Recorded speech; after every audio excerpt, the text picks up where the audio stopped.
Hello hello, j'espère que vous allez bien. On se retrouve aujourd'hui dans une nouvelle vidéo qui va donc être un book haul, qui va venir résumer les achats que j'ai fait donc au mois de mai 2025.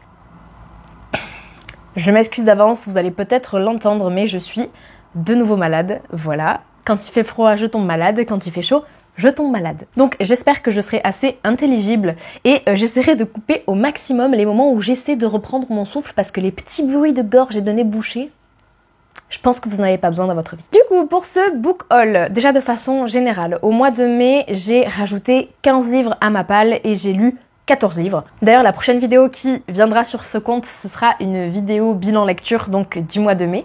Donc les livres que j'ai déjà lus, que je vais vous présenter aujourd'hui, je vais rapidement les introduire et essayer de ne pas vous donner mon avis. Si vous savez pas, je vous le dis comme ça vous êtes au courant. Sur le côté là, dans mon angle, il y a Valentine du compte My Little Library avec qui je suis en visio. Et donc là, mon œil est attiré vers sa caméra parce que je la vois bouger et je ne sais pas ce qu'elle fait. J'ai l'impression qu'elle déplace une chaise de bureau. Je pense que c'est ce qui est en train de se passer.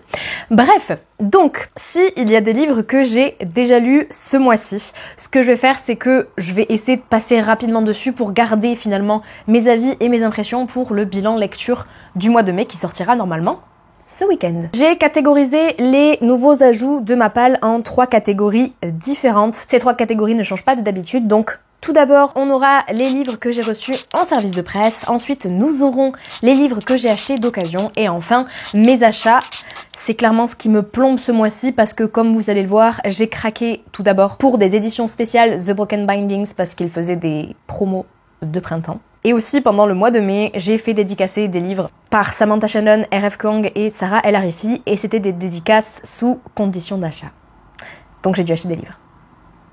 Voilà. Globalement, c'est des livres que j'avais prévu d'acheter, donc c'est pas si grave, mais j'avais peut-être pas prévu de les acheter tous le même mois. Bref, nous allons donc commencer avec les livres que j'ai reçus en service de presse ce mois-ci. Alors, ils sont classés par hasard, par l'ordre de réception, donc c'est super. Tout d'abord, de la part des éditions Gulfstream, j'ai reçu 2 livres. En premier, le tome 2 de Ceruria, donc de Martin Myron, qui est donc un tome 2, comme vous pouvez le constater. J'ai lu le tome 1... le mois dernier ou il y a 2 mois et je l'ai adoré.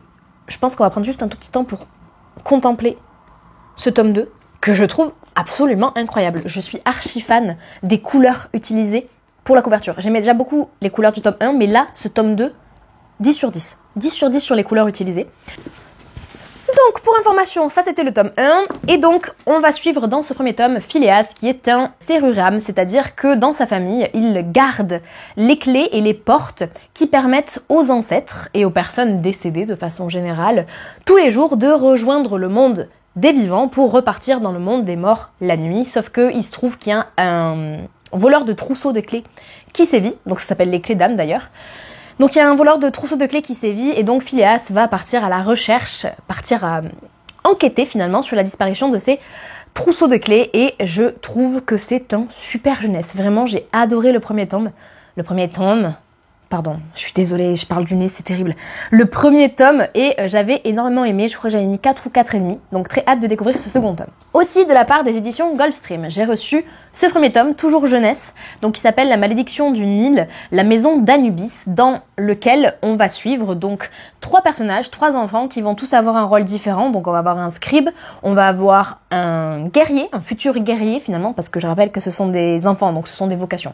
Un futur scribe, un futur guerrier et une future prêtresse de Bastet. Et donc on est en ancienne Égypte et il commence à se passer des choses assez étranges. On a le Nil qui va s'assécher, on a des crapauds qui vont tomber du ciel et donc ces 3 personnages vont essayer de comprendre ce qui se passe et de résoudre tous ces problèmes. En gros, pour faire un résumé un petit peu global, c'est un livre que j'ai lu dans le cadre de ma vidéo vlog sur je lis 8 lectures très courtes. Donc si vous voulez en savoir plus, vous avez déjà mon avis complet sur celui-ci dans ce vlog. Sinon, je le reproposerai du coup dans mon bilan lecture de ce week-end. Mais en gros, j'ai extrêmement aimé aussi. J'ai mis 4 étoiles. Je l'ai trouvé tip top. Ensuite, de la part des éditions Coda Loftun, donc c'est la branche de la maison d'édition Albin Michel qui propose des webtoons. J'ai demandé en service de presse, donc Sub-Zero, le premier tome, qui est un webtoon que je suis depuis sa sortie sur Webtoon et que j'aime énormément d'amour. Si vous ne savez pas, j'adore lire les webtoons. J'ai Valentine qui réapparaît en fond. Ah, je fais un petit...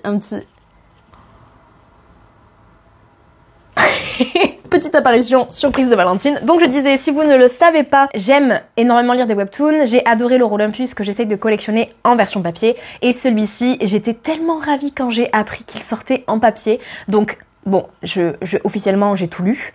Je suis quasiment à jour je crois sur Webtoon, mais je vous le conseille grandement. Je vais le relire pour le plaisir de redécouvrir cette histoire. Mais vraiment, incroyable. Ça, je vous parle pas du tout du sujet.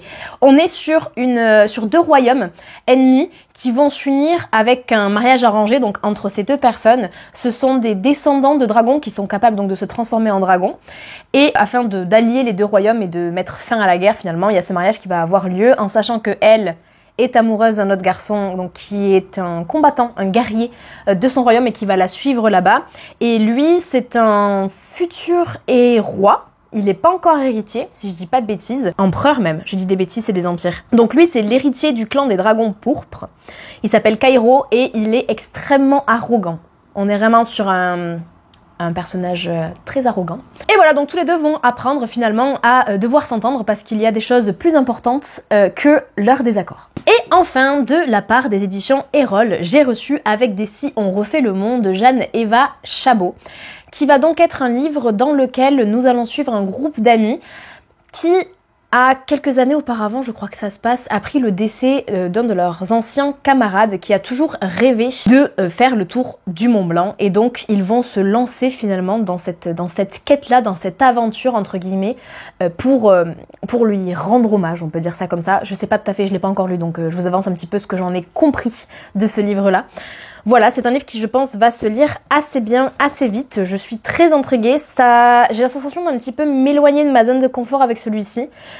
Mais écoutez, why not? Ensuite, j'ai réceptionné la petite pile de livres qui vient inclure les livres que j'ai achetés d'occasion ce mois-ci, qui sont donc au nombre de 3. Tout d'abord, j'ai acheté Là où les étoiles filantes tombent de Man Mulsang, qui... Je suis en train de me dire, est-ce que je vous l'ai pas déjà présenté dans l'ancien book haul? Je ne sais plus, peut-être que je fais une redite. Toujours est-il que il est arrivé chez moi début mai, donc il compte dans celui-ci aussi, dans ce premier tome que j'ai déjà lu et que j'ai bien aimé, mais sans plus. C'est-à-dire que c'était une bonne lecture, mais c'était pas la lecture du siècle, et j'attends de lire le tome 2 pour pouvoir m'en faire un avis plus profond. On nous dit plonger dans un univers fantastique et découvrir le chemin initiatique d'une jeune sorcière. Il était une fois le monde magique de Tabel, peuplé de créatures fantastiques, où chaque pluie d'étoiles filantes annonce la naissance d'une sorcière. On va suivre Effie qui est la 77e d'entre elles, sauf que son familier va manquer à l'appel. Elle va rencontrer Bibi, donc qui est un chat qui lui aussi a perdu sa sorcière, et donc privés chacun de leur moitié, ils partent ensemble en quête de réponse sur le destin qui les lie. J'ai beaucoup aimé le début. J'ai dit que je faisais pas d'avis, donc je vais pas vous faire d'avis, je garde tout ce que j'ai à en dire pour le bilan lecture. Ensuite, j'ai acheté d'occasion L'Invincible été de Liliana de Cristina Rivera Garça, qui est un roman de non-fiction, qui je pense va être assez difficile à lire. Je l'ai vu en librairie, je l'ai trouvé sur Vinted, donc je l'ai acheté. On nous dit Mexico, 16 juillet 1990. Liliana Rivera Garça, brillante étudiante en architecture, est assassinée chez elle par son ex-petite amie qui parvient à s'enfuir. Comment une jeune femme intelligente, solaire, très entourée et éprise de liberté s'est-elle retrouvée au cœur d'une relation violente sans que personne s'en aperçoive? 30 ans plus tard, l'autrice réouvre le dossier classé sans suite du meurtre de sa sœur, redonnant vie à Liliana à travers des archives. Journaux intimes, articles, témoignages. Au fil de ce récit vertigineux, elle analyse l'engrenage qui a mené au crime et propose une réflexion aussi poignante qu'universelle sur la domination masculine et les féminicides qui en découlent, pour enfin rendre justice aux victimes oubliées. Très hâte de le lire, j'ai vu qu'il était blurb par Lola Lafont, dont j'ai commencé à lire un livre que j'aime beaucoup. Donc pas évident, mais je pense nécessaire. Et enfin, ça c'est ma plus belle trouvaille Vinted de ce mois-ci. J'étais ravie. Je vous ai proposé il y a quelques semaines maintenant une vidéo où je vous laissais choisir finalement les lectures, les nouveautés d'avril et de mai que j'allais lire en vlog. Et je vous dis pas, mais grosso modo, le premier, celui qui arrivait en tête, c'est What Happens in Amsterdam de Rachel Lynn Solomon, qui est donc une romance, qui est sortie là récemment et que j'ai trouvé d'occasion sur Vinted. Il est neuf. Genre vraiment, il est neuf. Alors à la différence des autres que j'ai de cette autrice, ça c'est un format un peu Amazon, je sais pas si vous voyez, je sais pas, ils sont pas ultra confortables, les pages sont très très blanches alors que les autres étaient plus plus brute au niveau des pages. J'aime moins, en toute sincérité, c'est moins mon truc, mais je l'ai acheté d'occasion. Je l'ai eu pour 4 € je crois, donc je vais pas me plaindre. Très hâte de le découvrir. Pour un petit peu vous réexpliquer l'intrigue, on va suivre Dani qui arrive dans sa trentaine et qui décide de tout plaquer pour partir vivre à Amsterdam, sauf que ça se passe pas tout à fait comme prévu et elle va retomber littéralement sur son ex-petite amie de lycée qui était donc venue chez elle en échange scolaire et dont les choses avec lui ne sont pas très bien terminées, ils vont retomber l'un sur l'autre. Lui, pour toucher un héritage, va avoir besoin de se marier. Elle, pour pouvoir continuer à vivre à Amsterdam, va avoir besoin de se marier aussi. Et donc va s'en suivre un mariage arrangé. Très hâte de le découvrir. Et donc maintenant, nous allons arriver dans la pile de la honte. Bon, c'est faux. Encore une fois, c'est justifié. J'avais vraiment pas prévu d'acheter autant ce mois-ci. Nous allons essayer d'organiser tout ça. Je vais commencer par vous présenter juste les 2 livres que j'ai achetés en début de mois en me disant ce sera mes 2 seuls achats avec les achats des dédicaces parce que je savais que ces achats-là allaient arriver à la fin du mois. J'ai acheté tout d'abord Imils de Emmanuelle Chastelière qui m'a été fortement recommandé tout d'abord par Mélanie du compte Melen Books et ensuite par Lauralie du compte Lost Diaries qui est en train de le lire. C'est un roman qui vient tout juste de sortir au format poche et que j'avais trop envie de découvrir. Donc on nous dit 218 avant Jésus-Christ, entre Rome et Carthage, la guerre gronde de nouveau. Le prodige militaire Hannibal Barca se tient prêt à embraser la Méditerranée. Lorsqu'il part pour l'Italie à la tête d'une armée, il laisse derrière lui son épouse Imils. À peine débarquée à Carthage, la princesse Ibère est immergée dans les eaux troubles de rivalités féroces, à la merci des ambitieux et des intrigants.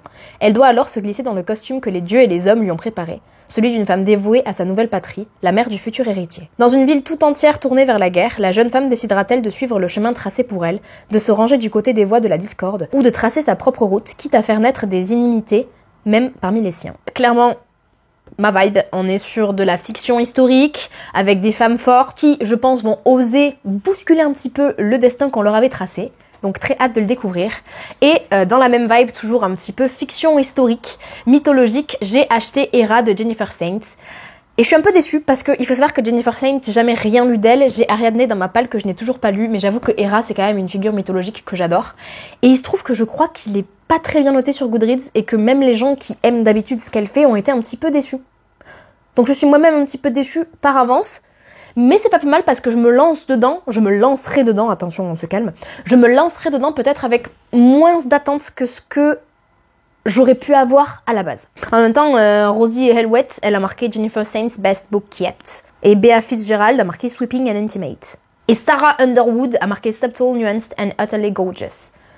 Donc en fait, je sais pas. On verra où on se situe, on va suivre Hera, c'est une réécriture sur le mythe d'Hera, j'ai hâte. Je vais peut-être commencer par celui-là du coup. Si il se trouve que les gens sont un peu plus dubitatifs sur celui-ci, vaut mieux commencer par le moins bon potentiellement de Jennifer Saint et ensuite aller vers ceux qui sont peut-être mieux notés. Ensuite, concernant les achats, vous avez plus des éditions spéciales là, d'accord? Il nous reste 6 livres à voir ensemble, c'est 6 éditions spéciales. 5, il y en a un qui compte pas tout à fait.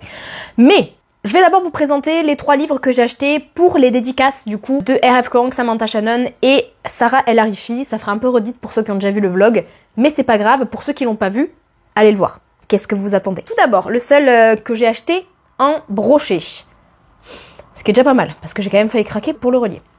C'est donc Faebound de Sarah El Arifi, l'héritage des Fae, que Valentine, juste ici dans mon angle de vision toujours, a déjà lu et a absolument adoré. Donc on nous dit « La guerre n'obéit à aucune règle, il n'y a que des combattants et des échecs.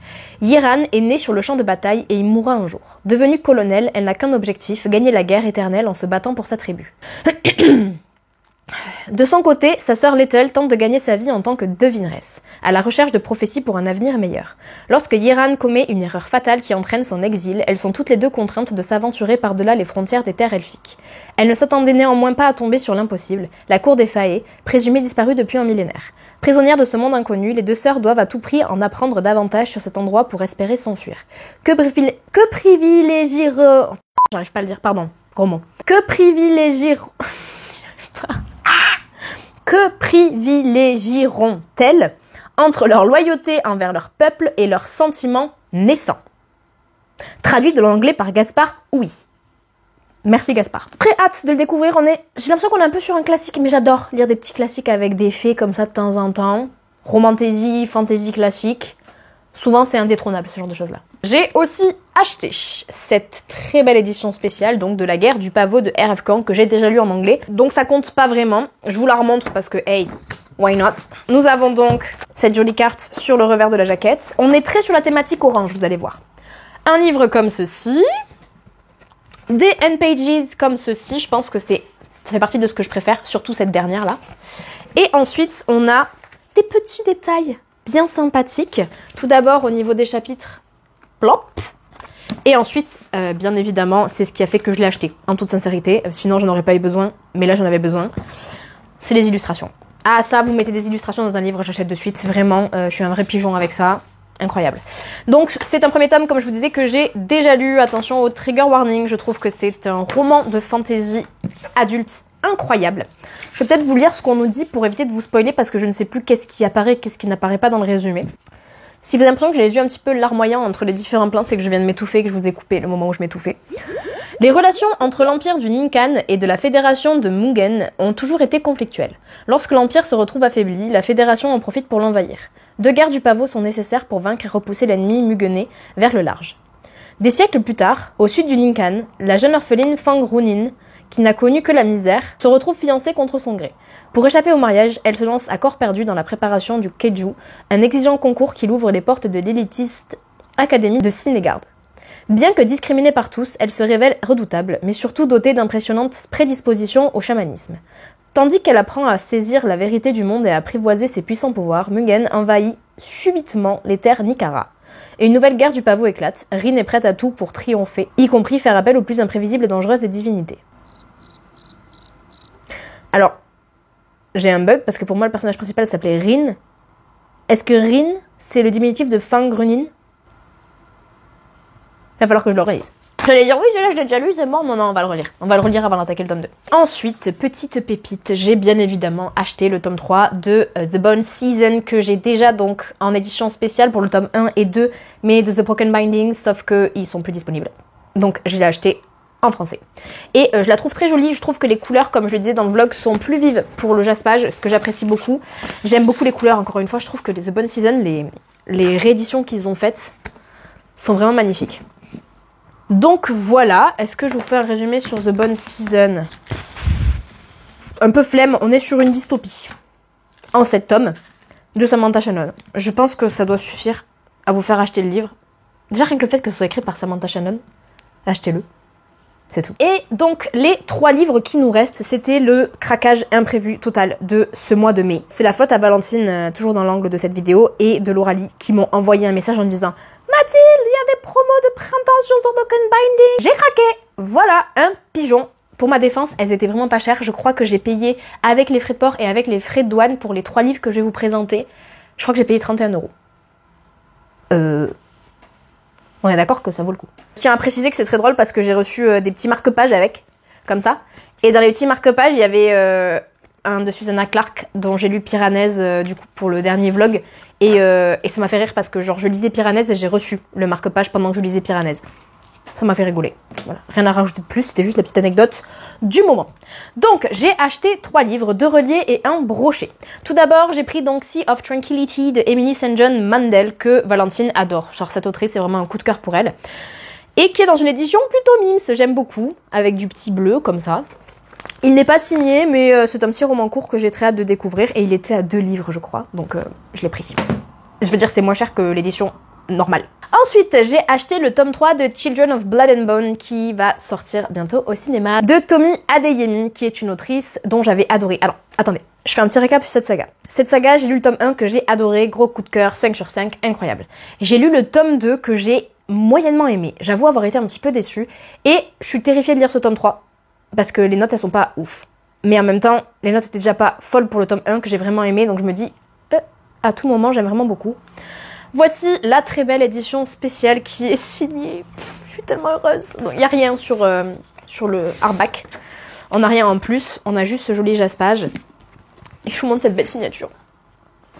Je suis tellement contente. Là, on va suivre 4 personnages. Donc 2 groupes de frères et sœurs qui vont chacun appartenir à des univers très différents et des mondes très différents. Une guerre va éclater et donc on va suivre ces 4 personnages dans la guerre. Et je vais vous chercher le tome 1. Je vous fais un résumé du tome 1 de Children of Blood and Bone parce que Je vous parle encore hors caméra, vous devez en avoir marre de voir le vide. Le tome 1, c'est celui-ci.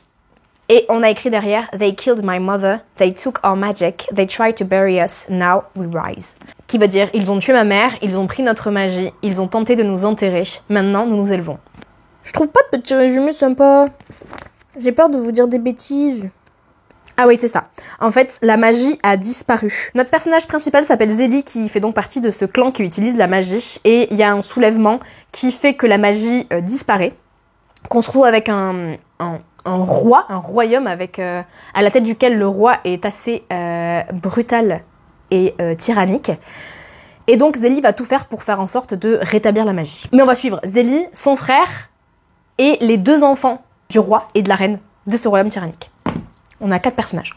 Et donc enfin, le dernier bouquin que j'ai acheté en mai, il s'agit de Girl Goddess Queen de Bea Fitzgerald, dont je vous ai parlé tout à l'heure, je crois, pour un blurb. Avec écrit To Hell with Love, this goddess has other plans. Donc on va suivre une réécriture de Hadès et Perséphone. J'adore Hadès et Perséphone, ce mythe, c'est vraiment incroyable.